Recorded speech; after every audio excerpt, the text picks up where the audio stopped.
हम सफर तो नहीं बन सके एक दूसरे के, लेकिन दोस्त तो बन सकते हैं,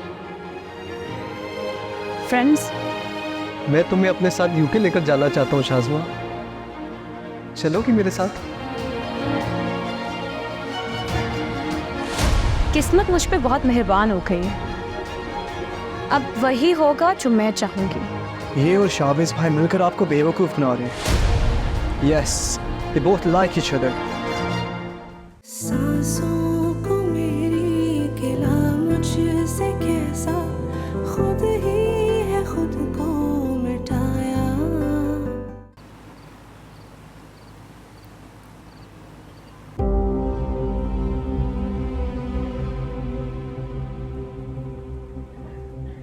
नुमान साहब का खाना उनको कमरे में दे हो जाके।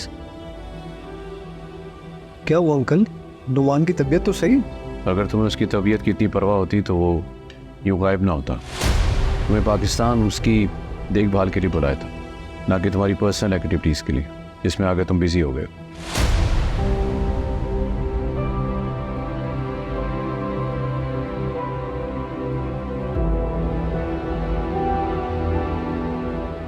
ऐसी बात नहीं है अंकल, मैंने नुमान से बात करने की बहुत दफ़ा कोशिश की, लेकिन वो तो मेरी शक्ल देखने को रवादार नहीं है। मैं उसे यूके ले जाने के लिए आपको कन्विंस नहीं कर पाया, शायद इसलिए वो मुझसे नाराज़ है। उसे छोड़ो, खुद के यूके जाने की तैयारी करो।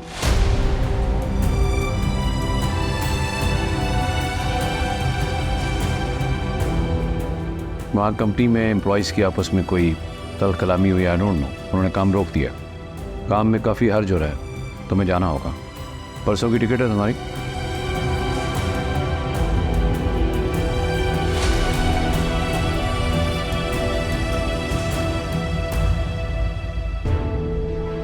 कल का दिन है, अगर कोई शॉपिंग करना चाहो तो इट्स अप टू यू।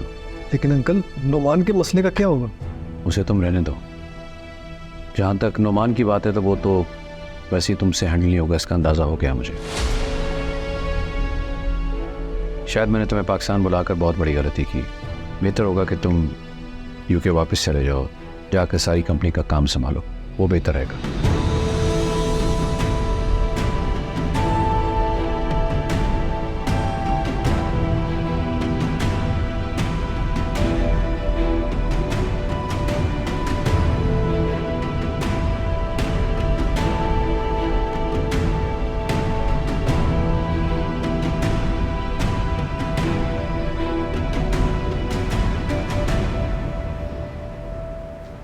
तुम्हारी फ्लाइट कब है? बस अभी 10-15 दिन तो हैं। मैंने सोचा जाने से पहले आप सबसे मुलाकात हो जाए, अल्लाह जाने कब किस्मत मौका दे। इंशाल्लाह। खैर से जाओ। तुम लोग क्या परमानेंटली शिफ्ट हो रहे हो वहाँ पे? नहीं यार, अभी तो 2 साल का प्रोग्राम है, और वैसे भी अम्मी साथ है तो आपसे की कोई टेंशन भी नहीं है। बस इसीलिए मैंने बच्चों की खुशी की खातिर वहाँ जाने का इरादा किया। मैं इस उम्र में अपना मुल्क छोड़ के जाना तो बहुत ही मुश्किल लगता है। बात तो तुम्हारी ठीक है, वैसे भी अब इन बच्चों का वक्त है, इनकी ज़िंदगी, इनका मुस्तकबिल है, और अपने मुस्तकबिल को संभालने के लिए जो बेहतर से बेहतर ये करना चाहते हैं, इन्हें इजाज़त होनी चाहिए। हमारा क्या है, हमने जितनी ज़िंदगी जीनी थी जी चुके हैं। बस यही सोचकर मैं साथ जाने के लिए तैयार हो गई भाई। इंशाल्लाह सब ठीक होगा। इंशाल्लाह।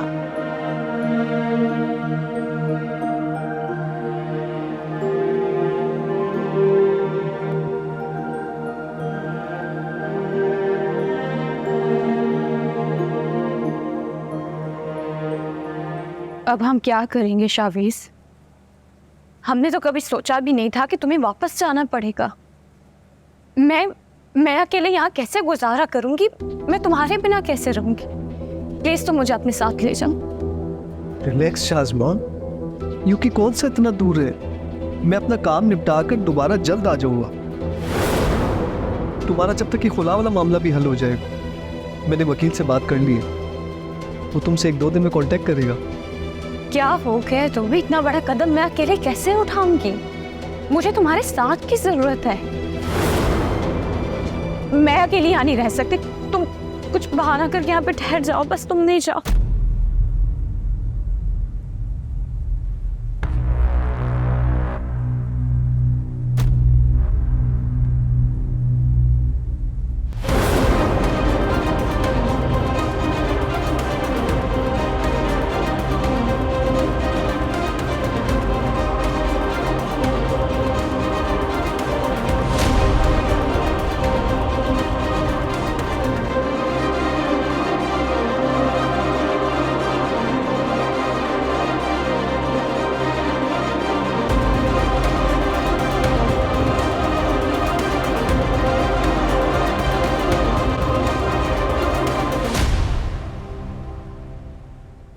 सोच भी नहीं सकता था कि तुम लोग इस हद तक गिर सकते हो।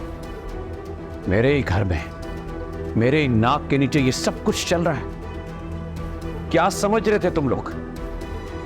मुझे कुछ नजर नहीं आएगा? मैं बेवकूफ हूं, मुझे पागल बनाते रहोगे तुम लोग? ऐसी कोई बात नहीं, सुभान। खामोश और दूर रहो मुझसे। तुमसे तो बाद में बात करूंगा, पहले इससे तो बात करूं जो मेरा खून। क्या कमी रह गई थी मेरी तरबियत में जो तुमने ये सब कुछ कर दिखाया? अपने बेटे की तरफ पाला तुम्हें, मेरी पीठ में छुरा घोंप रहे थे। और कुछ नहीं, तो इस रिश्ते का लिहाज रख लेते जो तुम्हारे और मेरे दरमियान था। अरे इस रिश्ते का थोड़ा मान रख लेते। अंकल ऐसा कुछ नहीं जैसा आप समझ रहे हैं, आप मुझे एक्सप्लेन करने का मौका दें। क्या कहोगे तुम? तुम्हारे पास कहने को है क्या?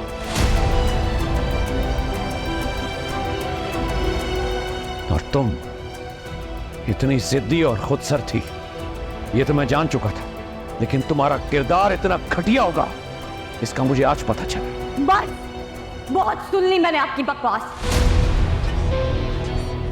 खबरदार अगर मेरे किरदार के बारे में कुछ भी बोला आपने। आप होते कौन है मुझे कैरेक्टर सर्टिफिकेट देने वाले? बर्दाश्त की भी एक हद होती है। अगर हम दोनों चुप हैं इसका मतलब ये नहीं कि आप कुछ भी बोलेंगे।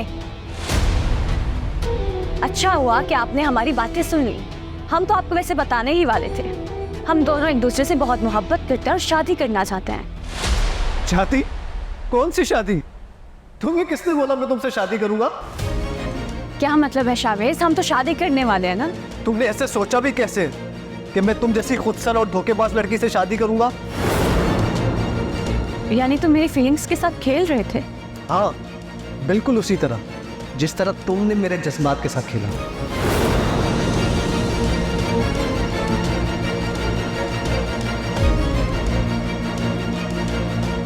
मुझे अपनी मोहब्बत के झूठे जाल में फंसाकर मुझे तड़पता छोड़कर अपने कजन से शादी कर ली थी। तुम्हें क्या लगा था कि मैं वो सब कुछ भूल गया हूं? जीशान बिल्कुल ठीक कहता था तुम्हारे बारे में। तुम जैसी औरत किसी की नहीं हो सकती, क्योंकि तुम्हें सिर्फ अपनी जात से मोहब्बत है। अपने मुफाद के लिए तुम किसी भी हद तक जा सकती हो, किसी को भी नुकसान पहुंचा सकती हो।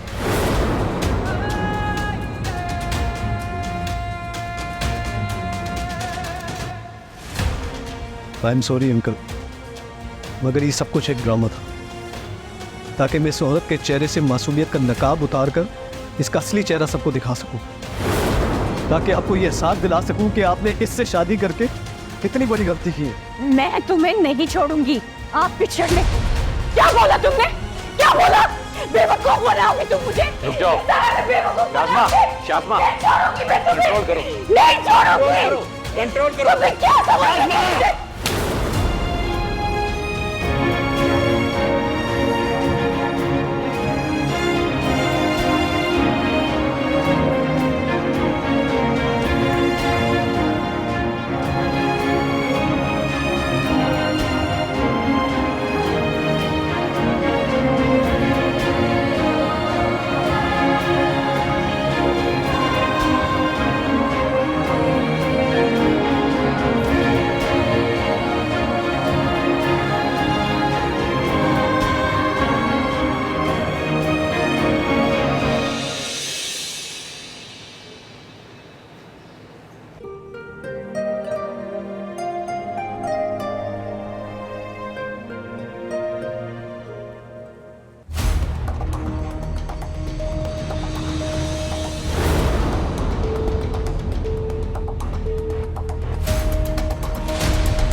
शाज़मा,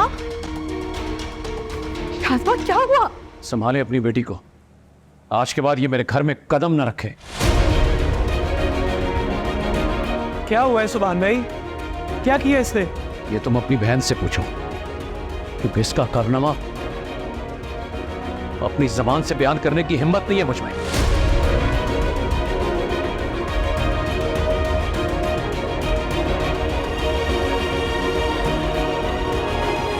बीवी शौहर की इज्जत की मुहाफिज होती है, लेकिन तुम्हारी बहन ने मेरी इज्जत को पैरों के तले रौंद डाला।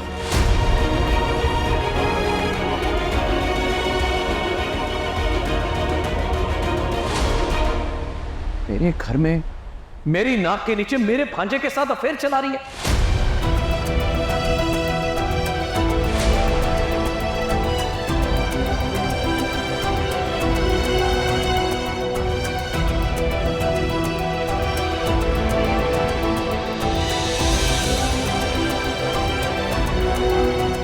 अम्मी ये झूठ बोल रहे हैं। इनके भांजे ने मुझ पर बुरी नजर रखी हुई थी। उसको बस छुपाने के लिए मुझ पर झूठा इल्जाम लगा रहे। झूठ मैं नहीं, तुम बोल रही हो। मैंने तुम्हें रंगे हाथों शावेज के साथ पकड़ा है।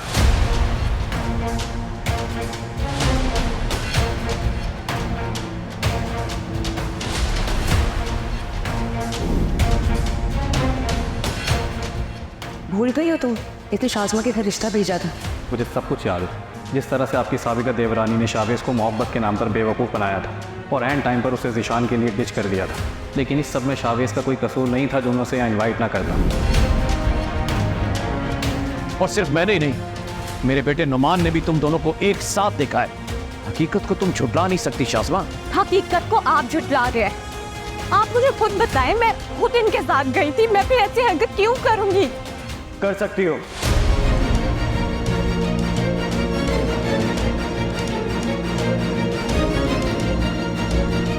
क्योंकि इज्जत तुम्हें रास नहीं आती और धोखा देना तुम्हारी फितरत है। और अगर मैं गलत नहीं हूं तो ये वही शावेज है ना जिससे तुम मुझसे शादी से पहले इन्वॉल्व थी।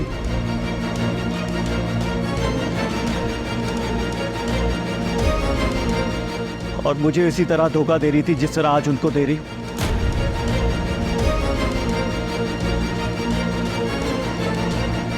आपकी तारीफ? मैं बदकिस्मती से इसका एक हस्बैंड हूं।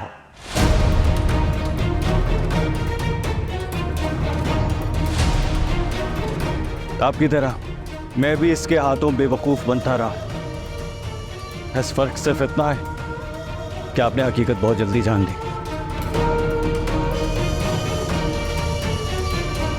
लेकिन मेरी आंखों में मोहब्बत का पर्दा पड़ा हुआ था,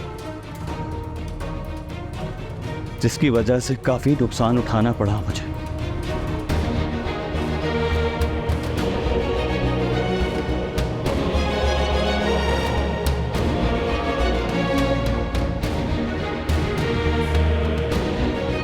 और खालाजान, आप तो शावेज के बारे में शुरू से सब कुछ जानती है ना। सच का पता है आपको। आप बता देना कौन सच बोल रहा है और कौन झूठ।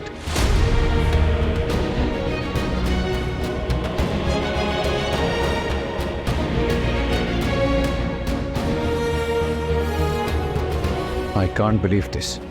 मैं तो आप लोगों को बहुत शरीफ समझता था, इसीलिए इसकी खुदसरी के बावजूद इसके साथ रिश्ता निभा रहा था। लेकिन अब मुझे एहसास हो रहा है कि मैंने जिंदगी की कितनी बड़ी गलती कर दी तुमसे शादी करके।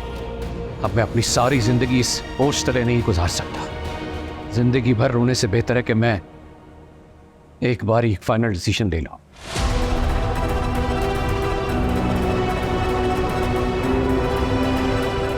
ये सब कुछ तुमने इसलिए किया ना कि मैं तुम्हें तलाक दे दूं, तुम्हें छोड़ दूं।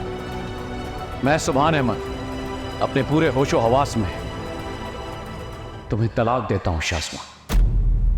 सुभान,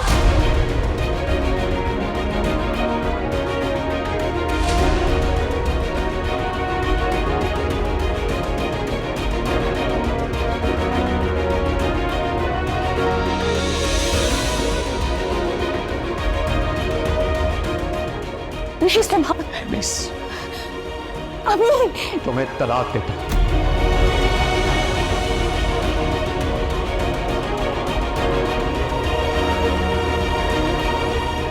तलाक देता हूं।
तुम अभी तक यहाँ क्या कर रहे हो? तुमसे कहा था ना अपना सामान पैक करो और निकलो यहाँ से।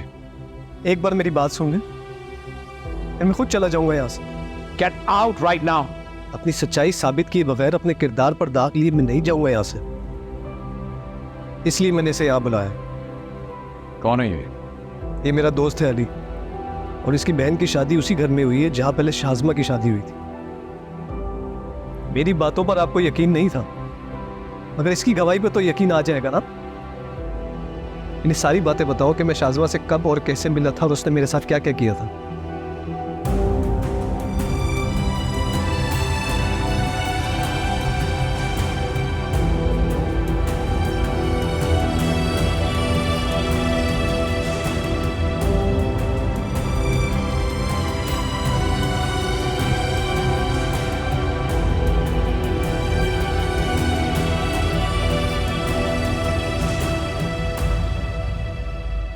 जो कुछ भी हुआ है मुझे अभी तक इस पे यकीन नहीं आ रहा।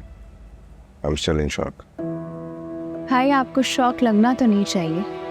जो कुछ उन्होंने हमारे साथ किया है, क्या आप वो सब कुछ भूल गए? इंसान एक दूसरे पर किए गए जुल्म भूल जाता है, मगर अल्लाह नहीं भूलता। शाज़मा ने जितने नुकसान हमें पहुंचाए हैं, जितनी ज़्यादतियाँ हमारे साथ की हैं, उसका खमियाजा तो उसे भुगतना नहीं था ना।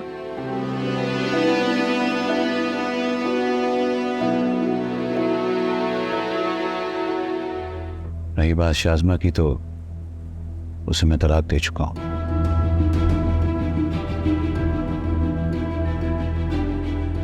अब इस घर में वापस नहीं आएगी। सांसों को मेरी गिला मुझसे कैसा, खुद ही है खुद को मिटाया।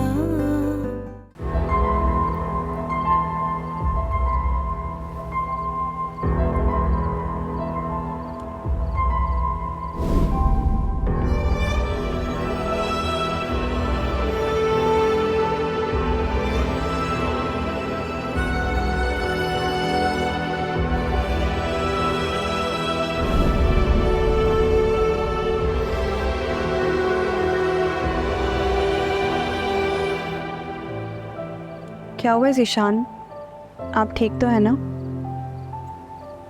मैं बिल्कुल ठीक हूँ, कुछ नहीं हुआ मुझे। फिर ऐसे तुमसे झूठ नहीं कहूँगा।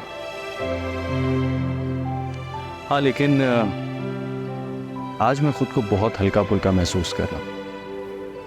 ऐसा लग रहा है जैसे मेरे सीने से बहुत बड़ा बोझ हट गया हो। मुझे ये बात दुख देती थी कि हम सबको इतना बड़ा नुकसान पहुंचाकर शाज़मा अपनी ज़िंदगी में इतनी खुश और इतनी मुतमईन कैसे है। आज मुझे उस ऊपर वाले के इंसाफ पर यकीन आ गया। जो दूसरों को बर्बाद करते हैं ना, वो कभी अपनी ज़िंदगी में आबाद और खुश नहीं रह सकते। और उसकी जीती जागती मिसाल शाज़मा है, बल्कि मिसाल नहीं, वो एक इबरत। खैर, इन बातों को छोड़ो। मेरा दिल कर रहा है कि हम कहीं घूमने फिरने चलेंगे, या शहर से बाहर या मुल्क से बाहर।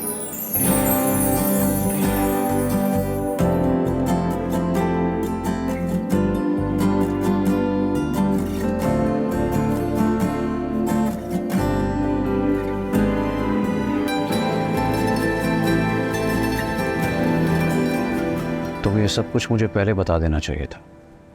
ये सब ड्रामा करने की क्या जरूरत थी? अगर मैं आपको सीधे तरीके से सब कुछ बताता तो शायद आप मेरी बात पे यकीन नहीं करते। इसलिए ज़रूरी था कि मैं सबूत के साथ आपसे बात करता और शाज़मा की सच्चाई आपके सामने लेकर आता। वो आपके साथ सिंसेयर नहीं थी अंकल।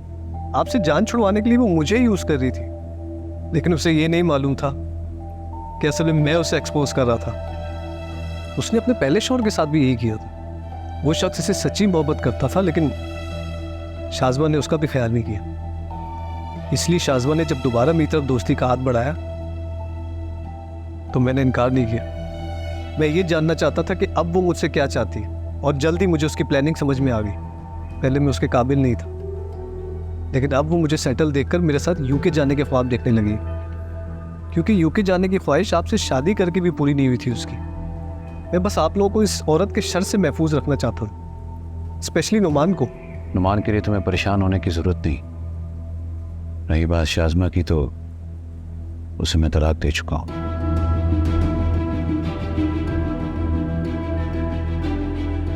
अब इस घर में वापस नहीं आएगी।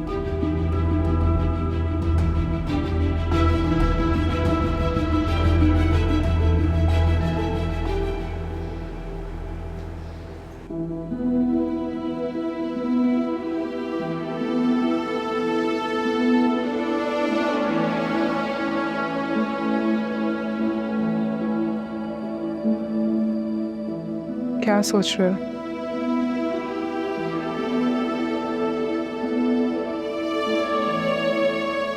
समझ नहीं आ रहा कि क्या सोचूं।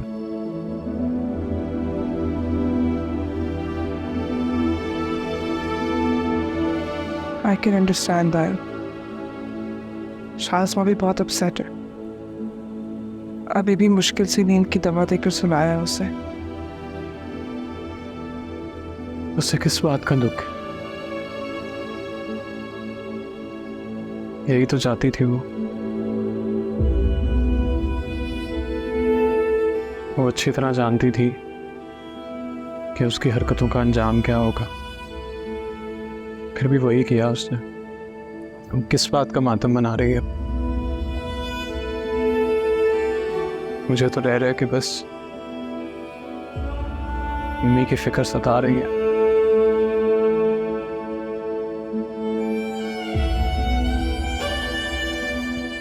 ये सदमा किस तरह सहेंगी वो?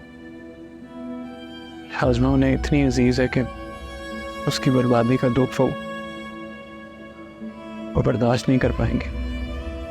और इससे भी ज़्यादा अफसोस की बात तो ये है कि उनके इस दुख को कम करने के लिए मैं कुछ भी नहीं कर पा रहा।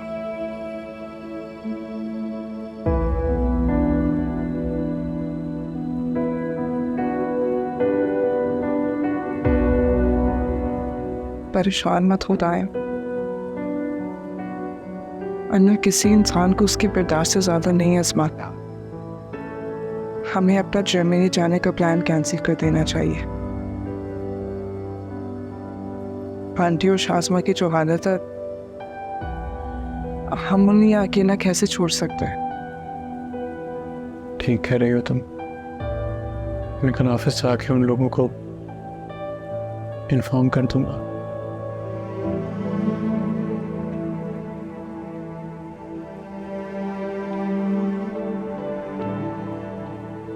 किसी से कुछ कहने की ज़रूरत नहीं। तुम लोग जर्मनी जाओगे और ज़रूर जाओगे।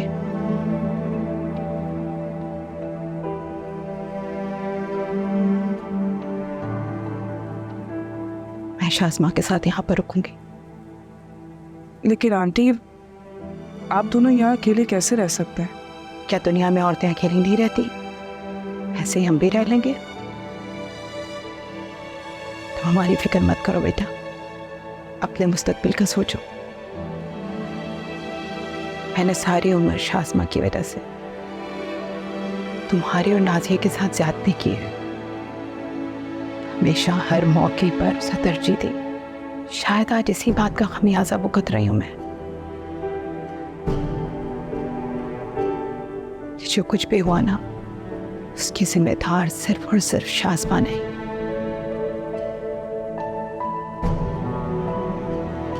कहीं ना कहीं इस सब की कसूरवार मैं भी हूँ। मेरी ही शय पर वो इस कदर खुद सर हुई है, अब मुझे भी इसकी सजा भुगतनी होगी। इस बदकिस्मत ने तो अपने हाथों से अपनी जिंदगी बर्बाद कर दिया है। कम से कम तुम दोनों ऐसा ना करो।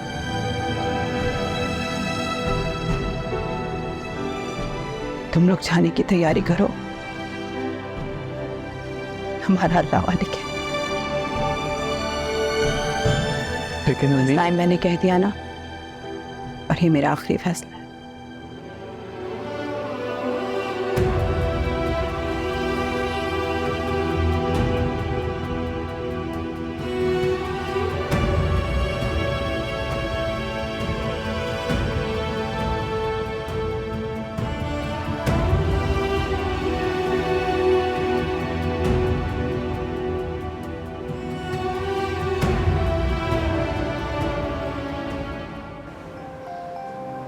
मुझे यहाँ कम्युनिटी में best entrepreneur of the year का अवार्ड मिला है। माशाल्लाह माशाल्लाह, अल्लाह बहुत मुबारक करे, बहुत सारी तरक्कियां दे तुम्हें बेटा। छोटू कहाँ है मेरा, दिखाई नहीं दे रहा, जरा उसकी शक्ल तो दिखाओ। अम्मी वो उबैद के पास है, उबैद उसे सुलाने की कोशिश कर रहे हैं। बहुत अच्छी बात है बेटा, इसी तरह एक दूसरे का ख्याल रखने से मोहब्बत बढ़ती है। और सुनाए अम्मी, सब ठीक है ना? और आपकी रिदा और ताइम से बात होती है? अल्लाह उन दोनों को शादाबाद रखे। दूर जाकर भी मेरी एक एक चीज़ का ख्याल रखते हैं वो, ताकि मुझे किसी चीज़ की फिक्र ना करनी पड़े। मेरी भी बात हुई थी अम्मी उनसे, और आप अपने आप को अकेला महसूस ना करें, इसलिए वो दोनों आपको एंगेज रखते हैं। अम्मी, शाज़मा कैसी है? वैसी है शाज़मा, सारा सारा दिन कमरे में बंद रहती है, 15-20 दिन से बुखार में फूक रही है। मेरे लाख कहने के बावजूद भी डॉक्टर के पास जाने से इनकार कर दिया है उसने। इतनी ज्यादा देर बुखार है ना अम्मी, बिल्कुल ठीक बात नहीं है। आप उसकी ना सुने, आप उसे जबरदस्ती ले जाएं डॉक्टर के पास। बल्कि कहाँ है वो? मेरी बात कराए उससे, मैं उसे समझाती। रहने तो नाज़िया, वो इस कंडीशन में नहीं है कि वो किसी की बात समझे। तुम्हें भी उससे बात करके अफसोस ही होगा, और क्या। तुम फिक्र नहीं करो, मुझसे भी उसकी हालत देखी नहीं जा रही, मैं उसको ज़बरदस्ती डॉक्टर के पास ले जाऊंगी।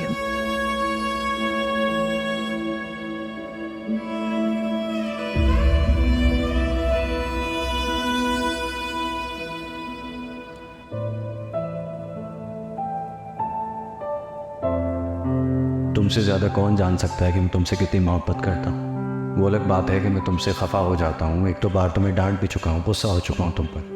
इसका ये हरगिज़ मतलब नहीं है कि मेरे दिल में तुम्हारे लिए जगह कम हो गई, बल्कि इस सब के बाद तो अब मेरे दिल में तुम्हारे लिए जगह और इज्जत और बढ़ गई है। मुझे एक्सप्लेन नहीं करेंगी तो किसको करेंगी इस घर में? आखिर मेरे शौहर के साथ पूरा शहर घूमती रहती ना। मैं ज़िशान के साथ काम से जाती हूँ, क्योंकि अफान को अपने कामों के लिए कोई दूसरा क्यों नहीं मिलता। या अब आपको ज़िशान के साथ टाइम स्पेंड करना बहुत पसंद है, इसलिए तो अपने शौहर के पास नहीं जा रही हैं। तुम्हारा दिमाग तो नहीं खराब हो गया? मेरा दिमाग बिल्कुल ठीक है, लेकिन आपकी नीयत खराब हो गई है। मुझे तो लगता था तुम किताबों में रहती हो, किताबों में तुम्हारा दिल लगता है। तुम दूसरी लड़कियों की तरह लड़कों से दोस्ती करती हो और दोस्ती के नाम पे तोहफे बटोरती हो। शाज़मा, अपनी हद में रहो। मैं अपने शौहर के साथ एक सुकून वाली जिंदगी गुजारना चाहती हूँ, अलग होके, जो मेरा हक है मैं वो नहीं कर सकती। लेकिन आपकी बेटी खुलेआम अफेयर जरूर चला सकती है। खुदा के वास्ते बख्श दो, हमें बख्श दो। तुम्हारी वजह से अपने घर को बर्बाद होते हुए नहीं देख सकती, नहीं देख सकती, मैं नहीं देख सकती।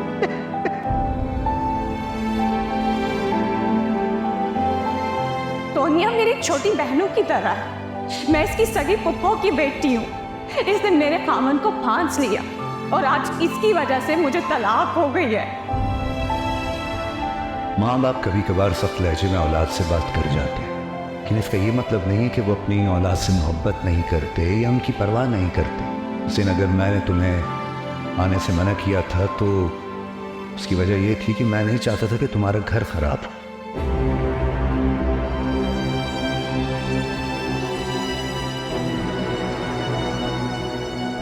शाज़मा, शाज़मा संभालो खुद को, मुझे सुकून नहीं आता हूँ। एक लम्हे को भी सुकून नहीं आता, हर वक्त एक बेचैनी बेकरार सी है।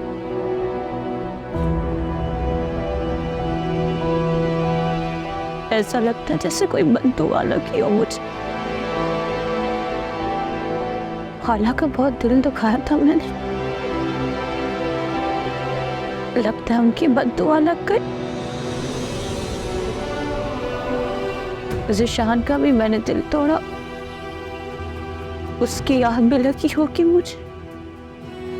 सोनिया पे भी झूठा इल्जाम लगाया था,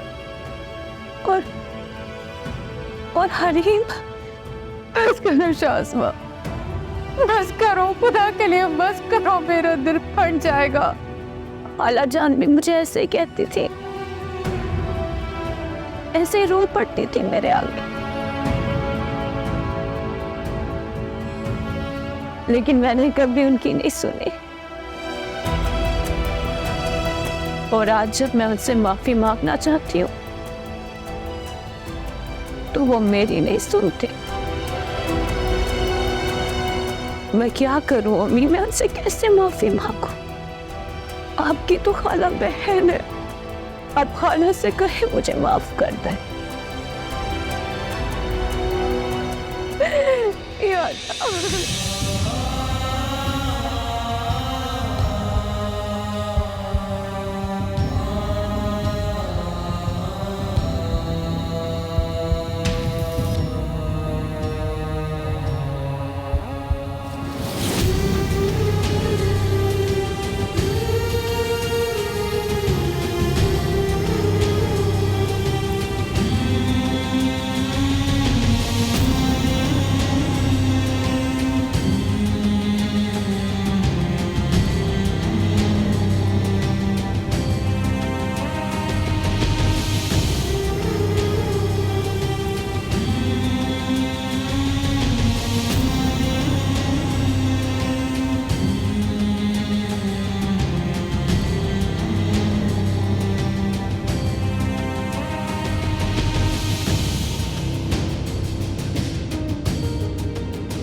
बीपी इनका थोड़ा सा हाई है, यही कैफियत है इसकी। बुखार है कि उतरने का नाम ही नहीं ले रहा। दवा देती हूँ तो थोड़ी देर के लिए बुखार उतर जाता है और उसके बाद दोबारा यही कैफियत हो जाती है। बाज़ औक़ात स्ट्रेस और वीकनेस में ऐसी कैफियत हो जाती है। ये कुछ खाती पीती नहीं है?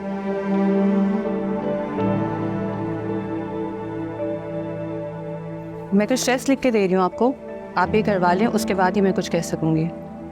जी।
समेटूं तेरी तो हो जाऊं मैं बेज़ुबान। समझे तू जिसको कहानी मेरी है एक कठिन दास्तां।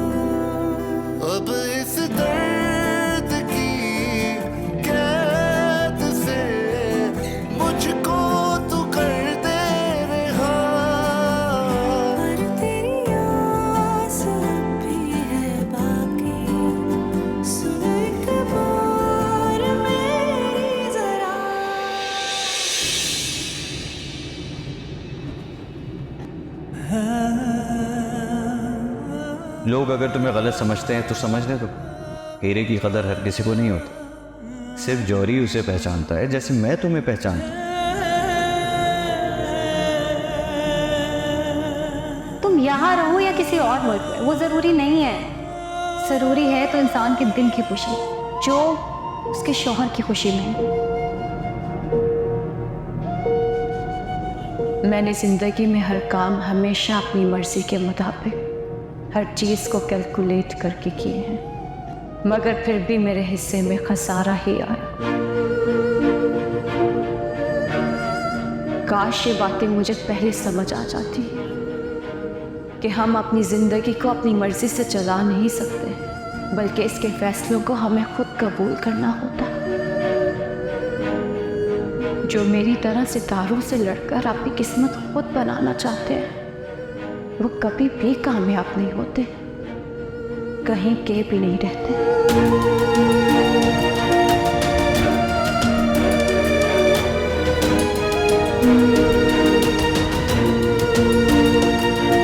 मुझे माफ कर दो मेरी बच्ची, कहीं न कहीं तुम्हारी इस हालत की जिम्मेदार मैं भी हूँ। मैंने तुम्हारी मोहब्बत में तुम्हारे हर ऐब पर पर्दा डाला, तुम्हारी गलत बातों पर भी मैं तुम्हारा साथ देती रही। मैं जानती थी कि मैं तुम्हारा कितना बड़ा नुकसान कर रही हूँ।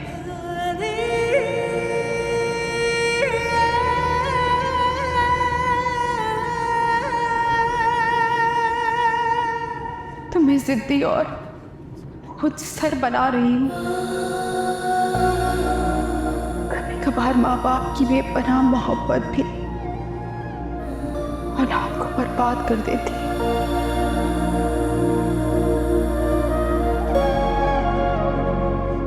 इनकी मोहब्बत में वो बाज़ औक़ात उन बातों को भी नज़रअंदाज कर देते हैं जिन पर उन्हें सरजनिश करना होता है, ठोकना बहुत ज़रूरी होता है। काश हर माँ बाप को ये बात समझ आ जाए, ताकि फिर कभी किसी को मेरी तरह पछताना ना पड़े।